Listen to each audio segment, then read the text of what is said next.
Voilà la lettre de M. Katumbi Kabila Enanga donnée à la Senko, rejetée par le président Félix Antoine Tshisekedi Tshilombo. Ambongo Echole chassé à la présidence et le président Félix Tshisekedi pose des conditions pour les dialogues de la cohésion nationale. Mbote Nabai Nyosotu Bazui Libaku Malamu Yakulanda Biso na chaîne Oyo Yabino ya Detata et de Mam. Bande Kona Minute Nenge Tozali Koeb Sabino. L'armée vient de porter M. Vital Kamerhe plainte à la Cour de cassation. Pourquoi l'armée vient de porter plainte à M. Wakaningidi King Vital Kamerhe? Tokome Kempe ko dévalé à ce qui concerne opération ou Salama Oyo ezalaki lancé na Moba, précisément na province ya Tanganyika. Na minute ndenge tozali koyebisa bino awa match ekomi ya kobeba, match ekomi rouge. Hein? Match ekomi rouge parce que na minute oyo boyeba que nzete oyo Kamerhe amatela nde nzete oyo Kamerhe pe azali kokitela na minute oyo. En tout cas, aimez et partagez notre émission et n'oubliez pas de laisser vos commentaires et n'oubliez pas de laisser vos j'aime partout où vous êtes d'entrée de me suivre et je vous souhaite encore une fois de plus le bon week-end. Nabanda kuna bino nyonso tu oyo bino bozali kolanda biso bisika nyonso tu bopesi biso confiance et bozwami pour que bo landa ba réalité oyo ezali koleka na mboka na biso qui est la RDC. Alors bande kono lobi boy Toko solo la nabino 3 points à l'ordre du jour. Yali boso toko solo la likambo. Oyo etali ba prélat catholique. Oyo bayaki na message ya Katumbi na Kabila na nanga auprès du président de la République. Na kacha message oyo bango baye na yango auprès du président de la République. Ezali message nini. Et yami balé tokolobela ndenge nini armée ba décider ya ko porter plainte na cour de cassation pour na honorable Vital Kamerhe. Les choses commencent à s'empirer et Bokoyo ka sort ya Wakaningi di kalamingi te. Wakaningi di sera cloué avant que Mutamba azala cloué. À cause de la clouée avant que Mutamba azala sacrifié. Et sur le troisième sujet, 50 éléments. Il y a groupes armés na Tanganyika. Bauchu ko déposer Minduki na bango. Autre bengi groupe Mutono. Groupe Mutono oyo bino boyoka ki Kamerhe alobaki que Bazali Koboma Batu après près 318 personnes oyo bakufa. Maintenant cette fois-ci 50 éléments baye kopé se Minduki na bango grâce ya opération qui a été lancée au Salam. Naba oyo baye batangi kombo ya mutu oyo azali ko financer bango. Bokoye baye aolelo. Makambo za ya kobeba. Makambo ekomi ya koinda. Bande kobalandi, je pense que to continue actualité du jour. Na minute ndenge tozali koyebisa bino. La Senko, l'ECC, basengaki audience auprès du président Félix. Et lorsque Tata Mokonzambo Kayambi Bango, bayaki na plan ya M. Vital Kamerhe, et bayaki na plan ya compléter pour na Katumbi na Kabila. Au moment où je vous parle, pas question de négociation, pas question de mixage et pas question de brassage au sein de notre armée et au sein de la police congolaise. Mukontombola zaka muto, mukontombola. Mwana nko yazali nkoy. Na minute pena baya nyonso wana bakoti mumali, babole mumali. Babatani. Dernière carte oyo bango babane ko jouer. Ezalaki la carte de la Senko. Parce que na minute oyo soki botali par rapport ya pression oyo Donald Trump a coincé bango, asali bango pression au kondimate. Ezali mama na terrible pression à kosakana te. Et soki boyoki ke Bintou Keïta ye moko atelemi à lobby que non, il faut que les M23 et l'AFCFLF Congo va se retirer. Bon comprendre que makamuza ya koyi. Et vous pouvez imaginer na minute on ndenge tozali ko solo na bino awo. Senko humilié. Bokoyoka ba exigence oyo Fachi apesi bato ya Senko. Fachi azali fort. C'est terrible. Yoka sikoyo, lorsque Fachi aye koyamba Senko, Fachi a saleli nan d'abord sagesse ya koyoka bango. Koyoka mayele na proposition oyo bango baye na yango. Et lorsque bango babandi kopesa ba proposition na bango auprès du président Félix Tshisekedi, parce que Eberan azalaki directeur ya cabinet ya chef de l'État Antonio Kinzo azalaki parmi bango bazalaki na Utebi Chole et Ambongo na quelques représentants ya Senko, na quelques représentants ya ECC mwamba cotisé. Et lorsque Ambongo afandi kopesa ba proposition, Fachi a pesé d'abord Litoi Ayoka. Ambongo commence à s'exprimer. Alors que non, nous devrions passer à une cohésion nationale. Mais cohésion nationale, il faut la présence de Katumbi, la présence de Kabila et la présence de M. Corneille Nang. Tout autour, il y a table.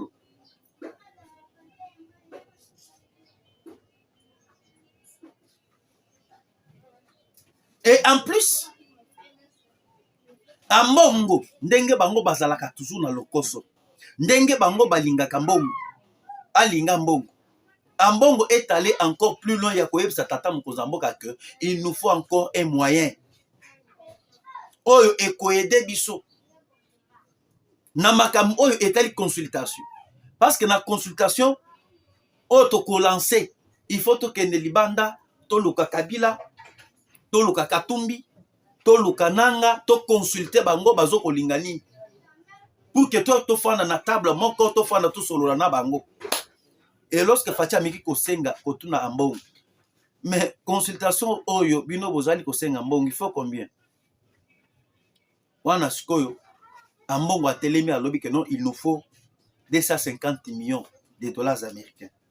Vous pouvez imaginer 250 millions de dollars américains pour la topé ça ba individu ba kende ko lancer ba consultation au détriment du peuple. Et Ambongo s'hazarde pour dire auprès du président Félix Tshisekedi non, j'ai même un document où l'ensemble de l'opposition ba commis, il faut na remettre à yo. Fachi ebisi que le document wana bomba yango. Je n'ai pas besoin de ce document. Je n'ai pas besoin de cette lettre. Oh, il y a autre bengi Ambongo Sholani Katumbi et Kabila. Fachi a rejeté la lettre. Lorsque ce qu'on compte la joue parole à télé, Abani ko panza ba vérité. Il a détruit Ambongo et il a détruit Chole. Et lorsque Fachi a eu parole, a posé des conditions. Et ce qui boyo qui ba condition. Oyo ba pesi Ambongo ba pesi Chole. Bandeko, tika. Nous avons un grand homme. Hein? Tshisekedi mérite sa place. Ils sont devant un grand maître, un fils d'un grand maître politicien. Mon papa Etienne Tshisekedi Omuluma, un opposant historique. Lorsque Fachi a pris la parole, Fachi a accueilli na bango de gauche et à droite. Parce que dans le langue oyo bango bayaki dans le langue ya que tous ala toujours dans même système ya que soki toke na négociation Katumbi Kabila baye na bananga bango pe bako poser ba condition oyo ya bango. Lorsque bako poser ba condition ya bango au préalable, et cause la condition ya mixage et brassage. Toka mataba poste ministériel, lokola ministère ya finance, ministère ya budget, ministère ya défense, ministère ya affaires étrangères, toka mat to pesi bango. Mais bazala qui surpris na réponse à Fachi Beton. Boyo kasukoyo ba condition oyo Fachi ayebisi bango. Fachi ayebisi bango, vous voulez le dialogue? Oui, il n'y a pas de problème. Na dialogue oyo bino bozali kolingela. Pas question de Katumbi. Pas question de Nanga. Pas question de Joseph Kabila. Babani kotala na bango na bango. Mais tomoni Utebi a telemi. Utebi oyo azali représentant ya Église catholique na Grand Katanga. Utebi a pris la parole pour dire au président de la République non. Bato bazali ko peser na opposition. O bazali ko linga bena pour que kimia ezonga to négocier to fanda to solola na bango. Ezali Nanga, Kabila et Katumbi. Et ce qui bango te dialogue est sans impact et la situation de l'Est de la RDC va s'empirer et ça va continuer. Bacha lobby a segran d'abord bango. Bacha ebisi Utebi. Na ko négocier mais bato basi basimi makila ya peuple. Bato oyo basi ba bomi peuple. Na ko solola na bango te. Ça, c'est humilier la population congolaise. C'est humilier mon peuple qui m'a élu. Fatia boycotté. Alors que Nanga, Asimi Makila ya peuple. Na Goma, na Bukavu. Katumbi a financé Mbongo aux États-Unis d'Amérique. Pour contourner lobbying. Il y a deal entre les États-Unis et la RDC. Il n'y a pas moyen que Tofa Nana Katumbi, Tofa Nana Kabila, Nananga. Et Fachi a passé par exemple belé. Si aujourd'hui vous, l'Église catholique, vous parlez de Katumbi de Kabila, j'étais avec Kabila dans la coalition FCC et les Cash. Lorsque tu as un mariage à FCC et les Cash, combien de fois M. Kabila a bandé kotinda ba acolytes naye ba mangenga respect et combien de fois M. Kabila a bandé kotinda ba acolytes naye ba lo baté que non ngai nazali étiquette ngai nazali placebo et vous préférez encore les lona zonga na mariage na Kabila. Elle a donné l'exemple aussi de Katumbi. Fachi a yebisi bato ya Église catholique que Katumbi oyo bino bozali koloba. Katumbi, on était ensemble avec lui au sein de l'Union sacrée. Qui avait chassé Katumbi au sein de l'Union sacrée? C'est Katumbi yemoko akitaki Union sacrée. Comme basala qui na agenda caché, il y a ba français, il y a Kakame, il y a Kakuta Museveni et c'est pour cela ils ont quitté l'Union sacrée. Fachi a soukisi maloba pour na koyebisa chole na ambongo boy. Qui sème le vent récolte la tempête.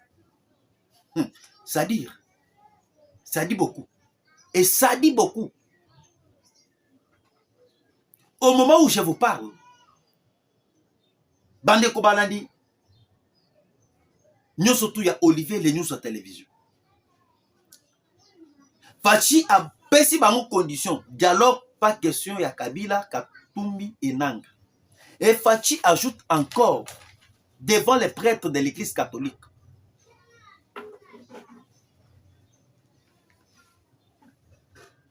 et ce qui est là, tozo kenena dialogue na bino. Et dialogue yango, tokosa la dialogue o yabino senko et les CCT. Dialogue et kozala pona équipe o yanga moko.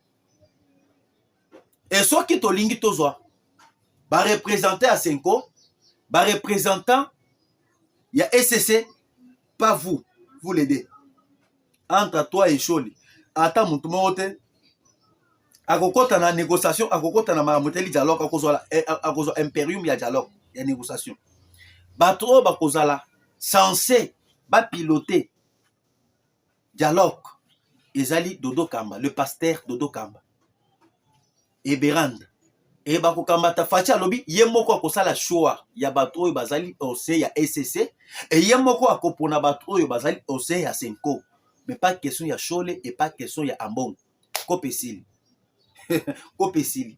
Parce que kopoyo batia ki pena volonté que non bakozwa bambongo ebele Katumbi ako lorsque bako reçu mission ba convaincre Fachi dialogue esalemi wana Katumbi atie mbongo anje apesi bango. Kabila azumbongo apesi bango et nanga pe atelemi kuna a crié au secours, je suis sauvé. Je suis sauvé par le dialogue de la Senko. Mais ça, sans dialogue, nanga azali non sauvé, sans dialogue Kabila azali non sauvé. Maintenant Facha coincé bango pe lisusu na côté à dialogue. Kleboa. Et Facha qui est encore plus loin. Ya koyebisa bango. Boyo kamakam. L'équipe de pasteurs Dodo Kamba et Eberang vont collaborer avec quelques membres de la Senko et SCC pour les dialogues. Ambongo et Chole, non désirés par le président Félix Tshisekedi.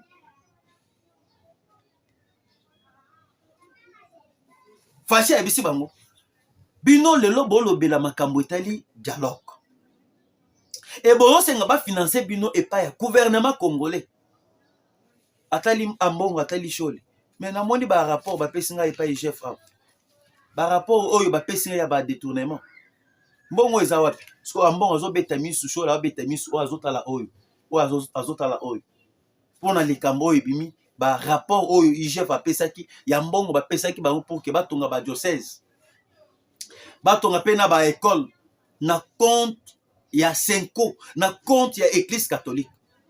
Bango na bango bazo ko beta misu. Facha lobi que non, vous n'êtes pas sincère. Bino nyonsto, vous n'êtes pas sincère. Vous êtes des prêtres de l'église catholique, mais vous n'êtes pas sincère. Il n'y a pas moyen de financer bino bongo, pour organiser makambo itali dialogue. Dialogue. Eberan, telemawana. OK? Fachi alobi, dialogue. Dodo Kamba. Akosalawana. Na minute bazali kwese, ils n'ont pas de choix. Ngai na ebisa kibino Kabila Katumbi bazoko kangama. Na minute bazali za na Kleboa. Kleboa mwezani. Les États-Unis ont déjà ultimatum.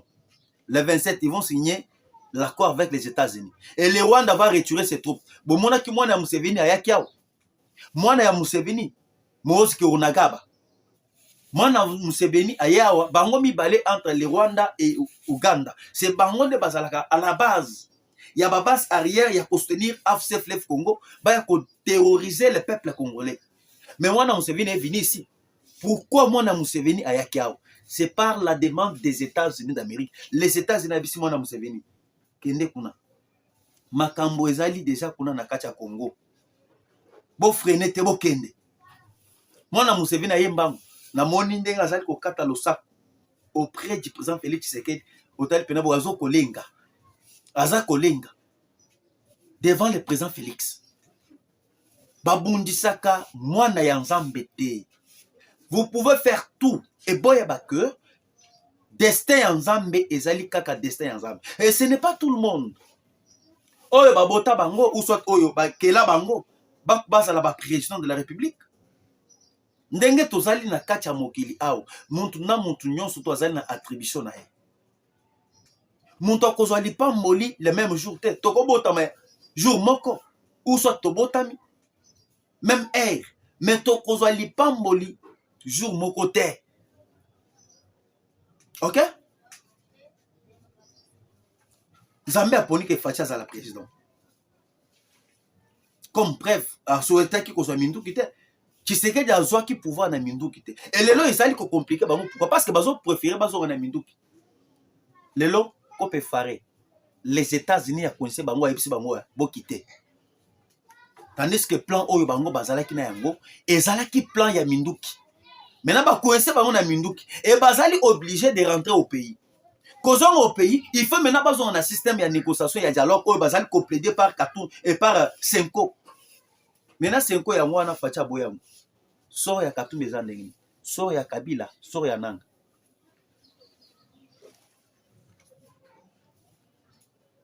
Babimi sans suite. OK? Ambongo Chole, Babimi sans suite. Et je vous préviens, gouvernement ekobima na 7e mois. Na 7e mois, le gouvernement ekobima, beaucoup za la surpris. Kabunda kozala au sein du gouvernement. Fayoul également. Vous avez suivi Denis Sesanga. Denis Sesanga répond à Kabila et Bango que non, ngai na kanisa kite que non yo ozali kosala mouvement ya rébellion pour na oyo kozwa pouvoir. Abo ko soutenir Kabila. Ya ebisi bango que Denis Sesanga qui parle a changé quand Denis Sesanga lobby ndenge ezali wana l'opposition oyo ezali considérée par le gouvernement congolais ezali oya biso. L'opposition du peuple ezali ya bango ye Fayoulou Kabund na ba Mukebai na ba Saf. Opposition oyo ya Kabila wana ezali opposition te ezali rebelle, ezali ba rebelle. Bazali ba bato bazali koya pour que ba terroriser peuple. C'est Denis Sesanga qui parle. Moi me cotiser. Alors, toi avancer. La situation devient trop pire. La situation s'empire. Katumbi écarté, Kabila écarté. Cette fois-ci, Kamere sera à la barre. L'armée vient de porter plainte à la Cour de cassation. Na plainte oyo armée a outu ko porter ezali par rapport ya faux bruit ya M. Vital Kamerhe. Makambo oyo Kamerhe a telemaki na télévision na kati ya Assemblée nationale devant les députés pour dire que il y a 318 Congolais oyo babomi pa ba milice na Moba. L'armée a besoin pour réagir. L'armée Yemoko a tindi chargé des opérations. Balancer qui opération, opération ou Salama. Et lorsque Batindaki, un général kuna kiti kuna na Moba, basali opération ba trouver que bakufa kite salaki makambo ya lukuta. Alingaki a créé trouble entre le président Félix Tshisekedi avec le chef d'état-major général de l'armée. Pour dire que le chef d'état-major général de l'armée na état-major général ya armée bazali na incapacité ya sécuriser le peuple. Pour que fatia loba que non, c'est-à-dire l'ANER, la garde républicaine, l'armée, bazali ko pesa ye ba fausses informations. C'est ce que Kamerhe avait joué. Et lorsqu'il y a comme on a que non, bateau bazo ko pesa ba fausse information balongola bango. Et lorsque ba kolongola bango, bana na bango, libota na bango, bakoya kolia pa Kamerhe.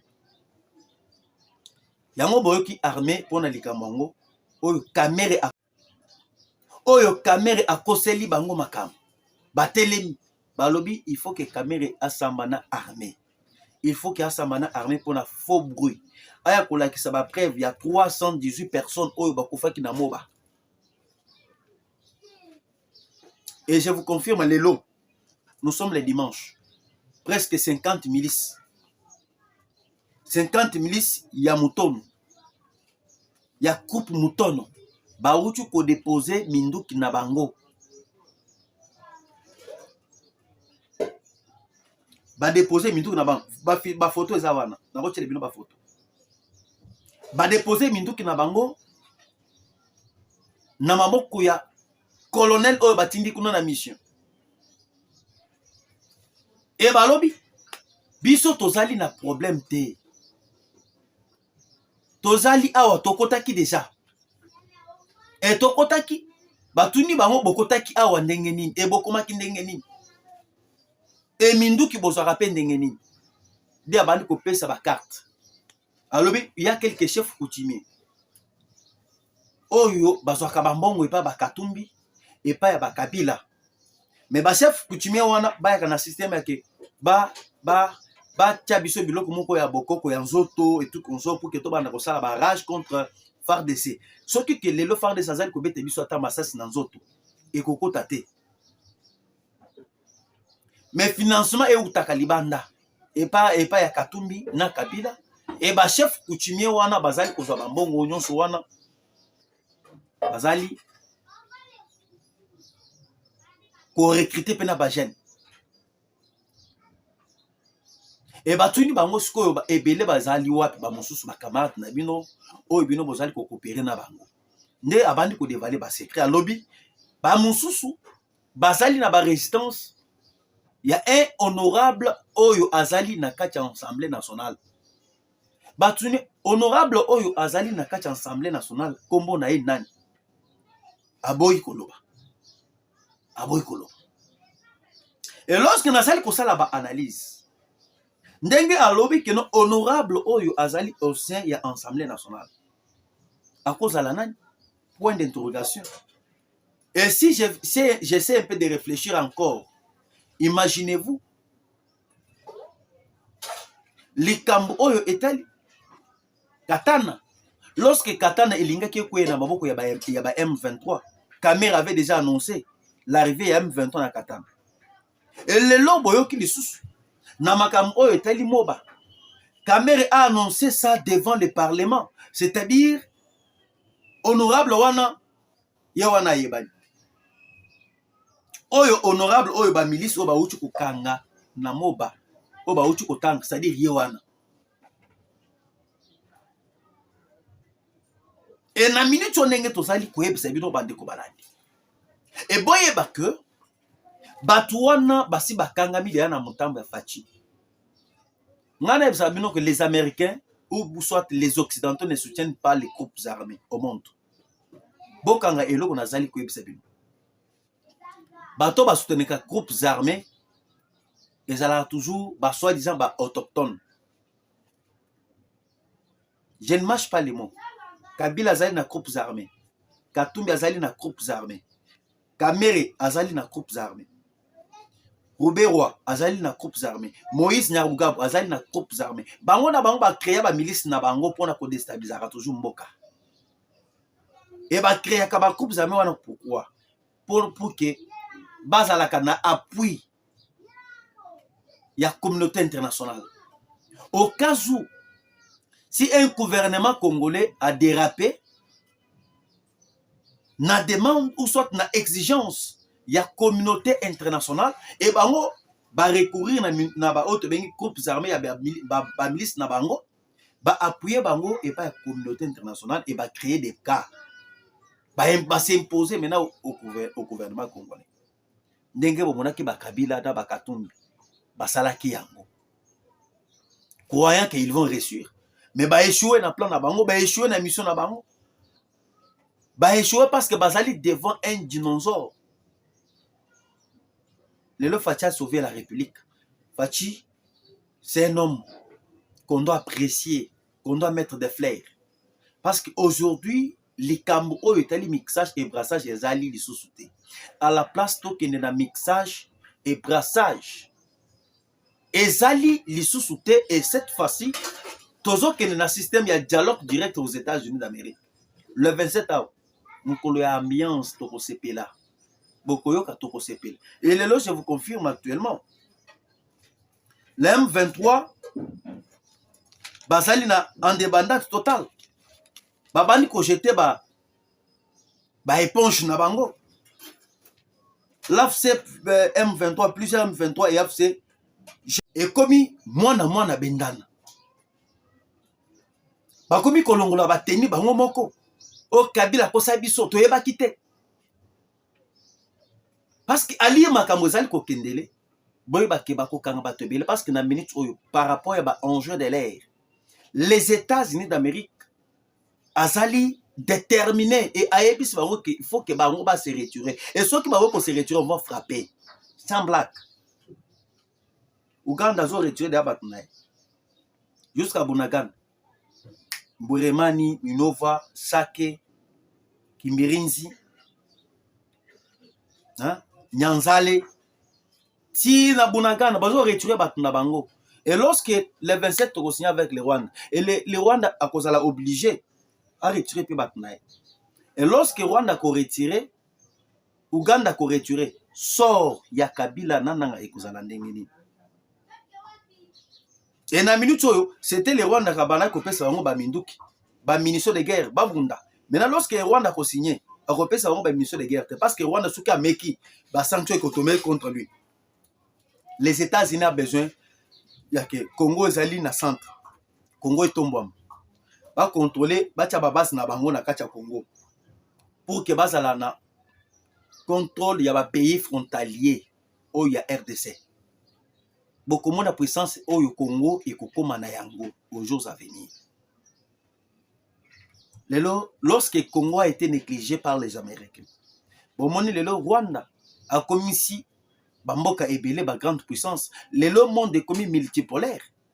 Et les États-Unis ne veulent plus encore ces erreurs-là et se répéter. Et les États-Unis cherchent à que non, le Bamboka ebele est commis ba grande puissance le la Iran, Corée, Chine, Russie parce que Batikaki Congo. C'est tout le monde qui est entré. Ba grande puissance, union surtout il y a monde où bazali kokota copier ba minerai à RDC. Maintenant quoi faire? Yemoko azali koya M23 va se retirer. Atie ba militaire na ye na ba zone stratégique ya est. Et à la Grande Katanga va s'imposer ba tie ba base. Et le Congo va commencer à ordonner, il y a qu'à diriger tous les pays, 9 pays frontaliers, voire même l'Afrique tout entière. Et quand la militaire bazo continue les militaires africains parce que base il y a militaire africain et il y a Éthiopie.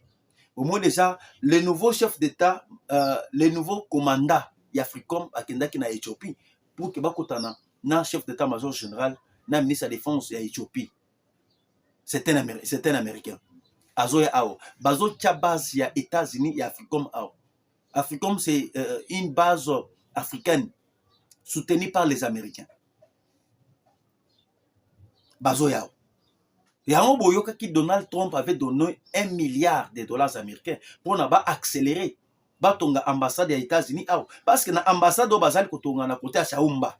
Ambassade wana ekozala na seul objectif ya que batia o tozali kubenga ba service secret ya États-Unis, Mossad, CIA, FBI. Bazo tia bango awa. Beaucoup moins de puissance à Congo cette fois-ci. Beaucoup regretté.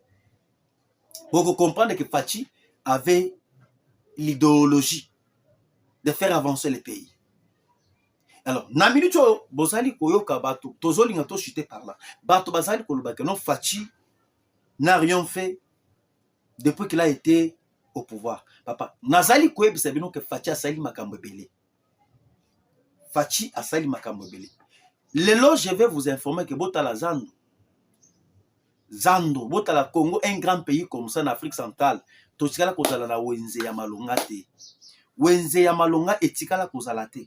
Maintenant, lelo, grâce à Fachi, avec son gouverneur, Daniel Bumba, Lubaki, lelo Zando Tongami. Lorsque Bomandaki Koyoka que non, Jantini Ngobila, Salaki Zando et tout comme ça, Zando Zalaki non financé. Et pourquoi était là maki? Daniel Bumba a été tant que gouverneur, il y a ville province à Kinshasa. A Kouti Pena, Moussolo Oyo Batiaki Pona, Basala Zando, Batonga Zando, ata 1 centime ezalaki te. Yango bomonaki que makambo ya Zando est traîné. Yango bomonaki Zando ezalaki freiné par rapport au financement. Moi, Namboka Daniel Bumba, lorsqu'il a combattu comme gouverneur, Zando tellement qu'il était le maki, a bandi kobandela, makambo ya ko mobiliser recettes. Il y a l'État. Na ville province à Kinshasa. Et lorsqu'il a bandi ko mobiliser recettes à l'État, a été financé pour la deuxième fois pour le marché central et à Zando. Et lorsqu'il a financé, ça n'a pas traîné. Mais les Zando de Sili, n'a pas les bino ba photo. Bota la Zando. Bota la pena marché à Zando. C'est-à-dire, je peux vous dire que les ali marché mounene pour l'Afrique centrale. Afrique centrale Mobimba. Ils sont de tous ali maintenant, il y a Liboso. Et là, vous allez mater. Mais Kabila Beti 18 ans. Naba Kimbuta, Naba Jantini Ngobila, totikala komona ba gouverneur nyonso to baleka aucune vision. Bomona sikoyo ba congolais bazali ya kosepela pona marché central à Zam. Bolingwa boya Congo tokozango wapi. En tout cas coup de chapeau une fois de plus na gouverneur Daniel Bumba na son excellence monsieur le président de la République démocratique du Congo Félix Antoine Tshisekedi Tshilombo. Merci tokutana nabino mbala yasima bye.